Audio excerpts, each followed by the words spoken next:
Good afternoon. I'm Shawn Yao, and this is One News Now. The COMELEC, as well as critics, have warned that presidential aspirant Senator Bato Dela Rosa could be deemed a nuisance candidate. This is after he expressed willingness to be substituted more than once. Let's get the latest on that from Man Los Baños, who joins us live from Pasig. Man, hi. A lot of candidates are now busy reaching out to supporters, especially at this time. What is Senator Bato busy with? Hi, Sean. Good afternoon. Senator Bato Dela Rosa says he is 100% ready to campaign for his presidential bid. But, Sean, he is still hoping that Davao City Mayor Sara will still file for substitution until November 15. Dela Rosa explained that while he's open to be substituted, it doesn't mean he's not serious in his candidacy. In fact, the PDP Laban standard bearer said he is already gearing up for a rigorous campaign. Part of his preparations is to exercise daily. He says he wants to make sure that his body would be able to handle the demands of election season. When asked why he's not doing any rounds in different parts of the country unlike his opponents, Dela Rosa admits it's because he's still waiting for Mayor Sara's possible substitution. The senator told the media that he visited Sara last week to encourage her to run. Though she did not give a concrete answer, Sean, Dela Rosa said he saw a glimmer of hope in her reaction. Meanwhile, Dela Rosa said he's also open to help urge President Duterte to run for senator. He believes that Duterte could win and could even become the next Senate president. Recall that a senator needs 13 votes from his colleagues in the upper chamber to win the Senate presidency. And Dela Rosa is confident on this given their alliances with other officials. Sean, Senator Dela Rosa says he knows that President Duterte is still willing to work in the government, although he has yet to get confirmation if he will really be running for the Senate from the chief executive. Sean? Yeah, man, just one question. The Senator Bato Dela Rosa by now should know that his pronouncement could actually get him branded as a nuisance candidate and therefore not eligible for next year's polls.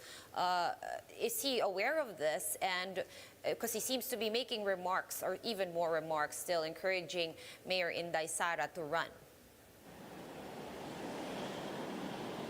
Yes, Sean, he's aware of that. That is why he wanted to clarify it through the media, that it doesn't mean that that's just because he said he's willing to be substituted, he's not sincere and not serious for the 2022 elections. In fact, he said he's 100% ready for the battle. And some people may say that he's not serious about it, but Senator Bato Dela Rosa says that if really Mayor Sara Duterte will not go or will not run for president in 2022 elections, his party can count on him as their standard bearer, Sean. All right, thanks for clearing that up. Thank you so much also for that update. Man Los Baños reporting to us live from Pasig City. The decline in President Duterte's satisfaction ratings may be affecting Mayor Sara's survey numbers. In an interview with the Chiefs, Professor Dindo Manhit said he noticed that some candidates have been staying away from the Duterte brand because of this dip in ratings. The president's net satisfaction rating is still very good at plus 52, but it is down 10 points from his June rating. Sara's numbers, though, still leading at the time, went down by 8 points in the September Pulse Asia survey. That should have been the analysis there, because we should have seen it from the previous number of 28. And considering the father was 82%, so that means at that moment, Sara Duterte was not already getting enough of the so-called public support of the president. And the camp of presidential aspirant Bongbong Marcos insists there's no clear case for the disqualification, citing the COMELEC. However, Bongbong Marcos's camp referred to a statement by COMELEC spokesperson James Jimenez that was made prior to the filing of the petition seeking to cancel Marcos's candidacy for president. The camp says they will be addressing the petition at the proper time and forum after they receive the official document. Meanwhile, the COMELEC is set to conduct a hearing on the matter to determine whether or not there is enough basis to cancel Marcos's candidacy.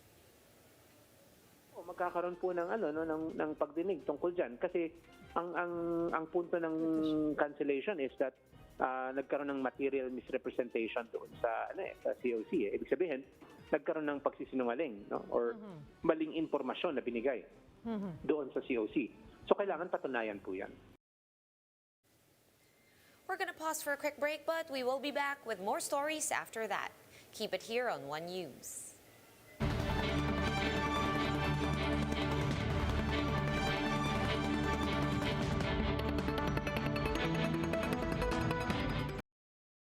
Na naman yung UNAV after niya ayusin, so naburat siya tapos pinatawag niya yung DNR.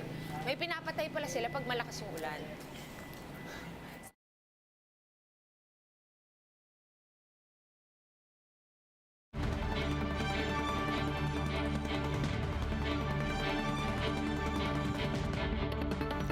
You're still watching One News Now. I'm Sean Yao. The Manila Bay Dolomite Beach will remain closed today, weeks after the inflow of people in the area on one weekend.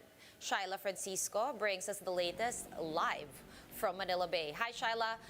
Why did they decide to keep the beach closed to the public, and will this be reopening anytime soon?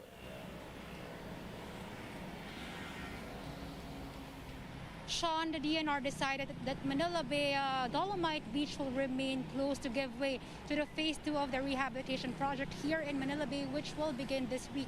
Among the works that need to be done include the fixing of the drainage pipe to avoid flooding during the rainy season and to prevent the release of wastewater into the sea. They will also be setting up souvenir shops where vendors will be stationed at, fishing areas. They will also install lights along the baywalk and solar-powered restrooms. They will also check into one of the outfalls here in the Dolomite Beach after they observed high fecal coliform levels. Sean, the whole target really is to improve the water quality here in the Dolomite Beach to make it swimmable to the public once they reopen this to the visitors. Now, as to your question, when will this be reopened to the public?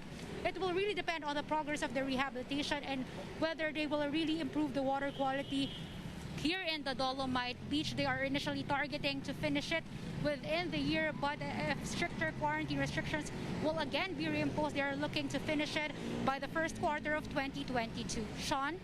Right. So if we can recall, of course, Shyla, this whole Dolomite Beach is part of the Manila Bay rehabilitation, which has been ongoing. Is there any update on that general, a broader program of rehabilitating the Manila Bay? Sean, according to the DNR, they are 60 to 70% done with the project here in the beach nourishment project, but they will still fix other areas in Manila Bay, which includes Cavite and other nearby cities. Sean? All right, and have they determined whether or not the amount of visitors actually has an impact on the rehabilitation of the bay in general?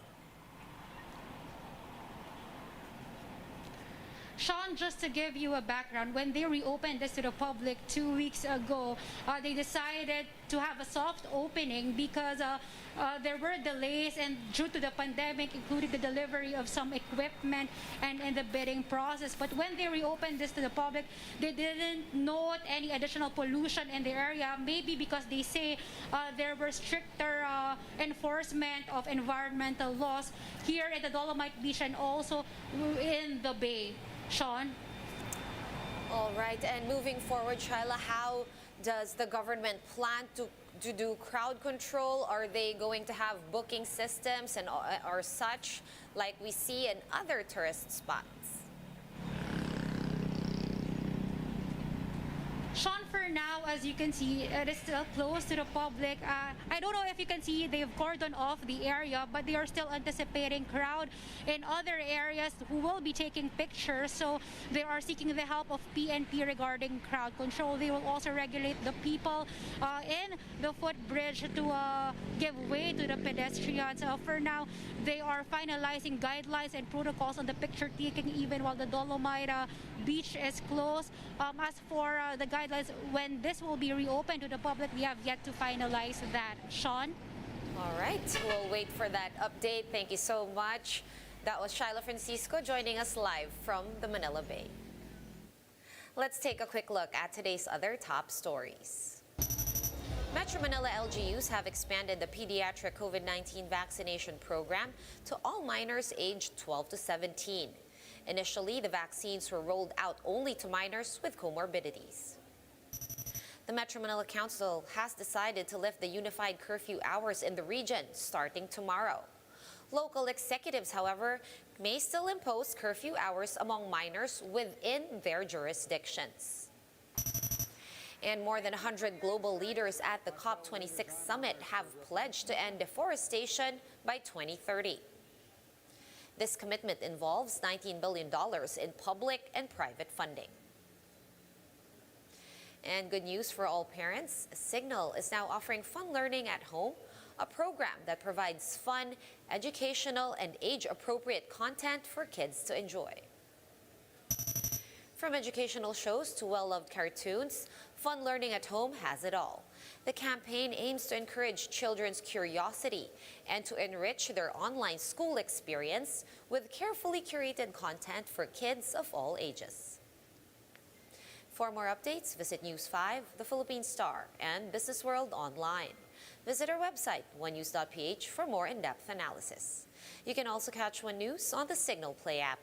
Register for a free account at www.signalplay.com and stream One News live anytime, anywhere. Masks on, wash hands, and stay safe, Philippines. I am Sean Yao. We are One News.